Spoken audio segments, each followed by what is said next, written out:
যেন এক একজন আন্দ্রে রাসেল, ট্রাভিস হেড কিংবা জস বাটলার, অথচ এই টিমের টপ অর্ডার কিংবা মিডল অর্ডার একজনেরও ক্যারিয়ার স্ট্রাইক রেট নেই 140-এর ঘরে।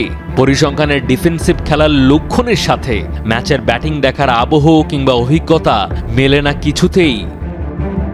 ইন্টেন্ট তো পরিষ্কার পানির মতো পরিষ্কার, প্রত্যেকেই তো ব্যস্ত বলকে বাউন্ডারি ছাড়া করতে সারাক্ষণ। সংখ্যার সাথে ম্যাচের ছবির যে আকাশ পাতাল ফারাক, সেই রহস্যের জট খুলেছেন রবি শাস্ত্রী। টি-20তে বাংলাদেশের মূল সমস্যা বল জোরে হিট না করতে পারা নয়, টাইমিং এর সাথে না খেলতে পারা। ফাঁক ফোকর মানে গ্যাপ বের করতে না পারাটাই মূল গলদ। সারাক্ষণ মারতে যাওয়ার চেষ্টার সচরাচরের পরিণতি পাহারাদারদের মতো দাঁড়িয়ে থাকা ফিল্ডারদের হাত।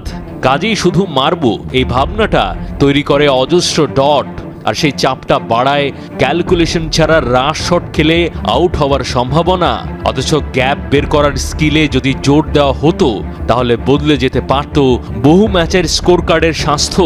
রেজাল্টও কি অনেক কটাতে বদলে যেতে পারত না?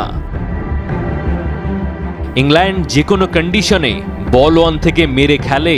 ভারত জানে 170 ডিফেন্ডিং টোটাল, কারণ তাদের কাছে এখন ওয়ার্ল্ড ক্লাস লেভেলের বোলিং লাইন আপ। ক্রিকেটের প্রত্যেকটা দল নিজের শক্তিমত্তা আর দুর্বলতা অনুযায়ী খেলে নিজস্ব ঘরানার ক্রিকেট। তামিম ইকবাল মনে করছেন বাংলাদেশেরও বের করতে হবে নিজস্ব ব্র্যান্ড। এক এক দিন এক এক অ্যাপ্রোচ সাফল্যের বড় অন্তরায়। যেন এক একজন আন্দ্রে রাসেল, ট্রাভিস হেড কিংবা জস বাটলার, অথচ এই টিমের টপ অর্ডার কিংবা মিডল অর্ডার একজনেরও ক্যারিয়ার স্ট্রাইক রেট নেই 140-এর ঘরে। পরিসংখ্যানের ডিফেন্সিভ খেলার লক্ষণের সাথে ম্যাচের ব্যাটিং দেখার আবহ কিংবা অভিজ্ঞতা মেলে না কিছুতেই।